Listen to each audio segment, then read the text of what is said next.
मेरै ठाउँमा पनि केही ठुटे सिङ लिएर पुगेको छ सिगौरी खेल्न।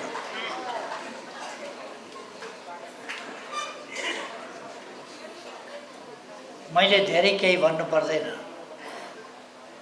अन्डा दुई प्रकारका हुन्छन्, एउटा बतासे एउटा साँच्चैको अन्डा।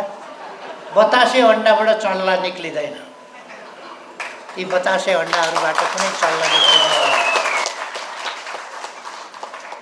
ती बतासका खेती गरिरहेका छन्, यिनीहरूसँग सङ्गठन छैन, उद्देश्य छैन, विचार छैन, भोलि उठी कहाँ जाने केही थाहा छैन, फर्की आउने हो कि होइन त्यो पनि थाहा छैन।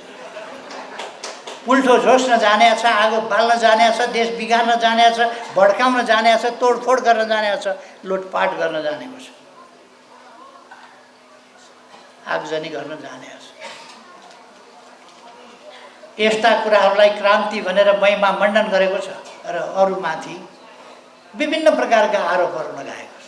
राजनीतिक दलहरूको विरोध गर्छन् अनि खराब दल निर्माण गर्छन्, राजनीतिक गतिविधिको विरोध गर्छन्, खराब गतिविधि सञ्चालन गर्छन्, राजनीतिक नेताहरूको विरोध गर्छन्, झुटा आरोपका साथ अपराधै अपराधका चाङमा उभिने खालका यिनीहरूले काम गर्छन्।